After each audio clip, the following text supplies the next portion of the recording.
Are you wondering how to get in on the ground floor when investing in initial public offerings? Well, in this video, we're going to be taking a look at Robinhood's recently launched IPO Access platform and how it works. Hey everyone, this is Kyle from Money at 30, and on this channel we look at personal finance from a millennial perspective, including app and tool reviews like this one. At the time that I'm recording this, the controversial stock trading app Robinhood is readying for its initial public offering. Coincidentally, the company recently debuted its IPO Access platform that allows customers to request shares of upcoming IPOs, including their own. So, how does IPO Access work? Let's take a look at a few things you need to know. The first thing to know about Robinhood's IPO Access platform is that you can view upcoming public offerings by going to the IPO watchlist. The easiest way to see what companies are planning public offerings that you can request to buy shares of is to first head to the Browse section of the Robinhood app. From there, tap IPO Access under the trending lists and you can scroll through current options. Additionally, if you're curious about IPOs that have recently occurred, you can tap Past and select a listing to explore how the stock has performed since hitting the market. Back to the upcoming listings, by selecting a company, you can access additional info about the IPO, such as the prospectus and even so-called roadshow materials, along with when the IPO is expected to take place. Next, in order to request IPO shares, you'll need to confirm your eligibility, including agreeing to Robinhood's flipping policy. If you see an IPO you'd like to attempt to purchase shares for, you can tap the I'm interested button on the listing.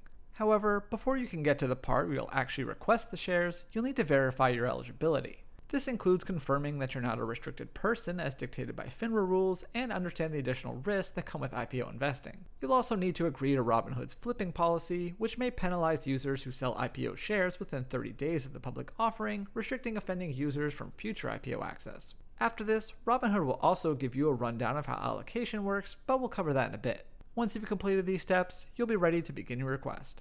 When requesting shares, you can either select to stick to the price range or name your own price.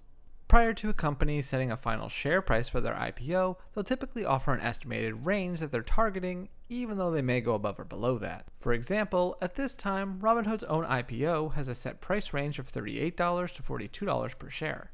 To account for this and help ensure customers are covered, the app will allow you to submit a request using the higher number in the price range plus a 20% buffer.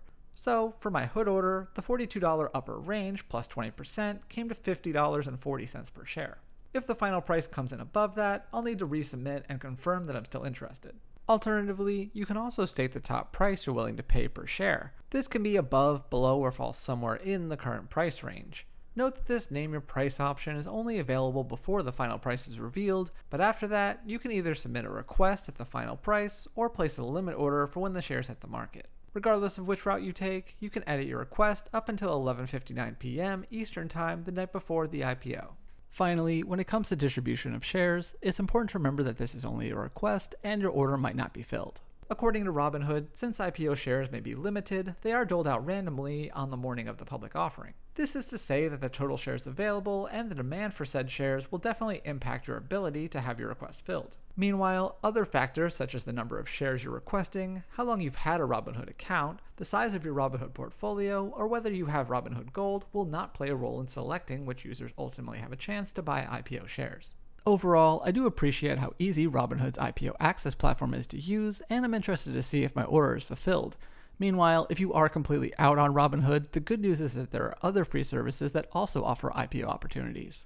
Despite being lukewarm at best on wanting to even buy Robinhood shares, I decided to put in a request for 2 shares just to see what happens. Of course, given the app's missteps, I'm well aware that there are those who not only don't want to invest in Robinhood, but also don't want to invest with them either. If that's you, I should note that SoFi Invest recently debuted a similar IPO shares feature, although you'll need to have at least $3,000 between your SoFi investment accounts in order to be eligible for that feature. In any case, if nothing else, I think it's safe to assume that we'll be seeing more platforms like IPO Access roll out to retail investors very soon.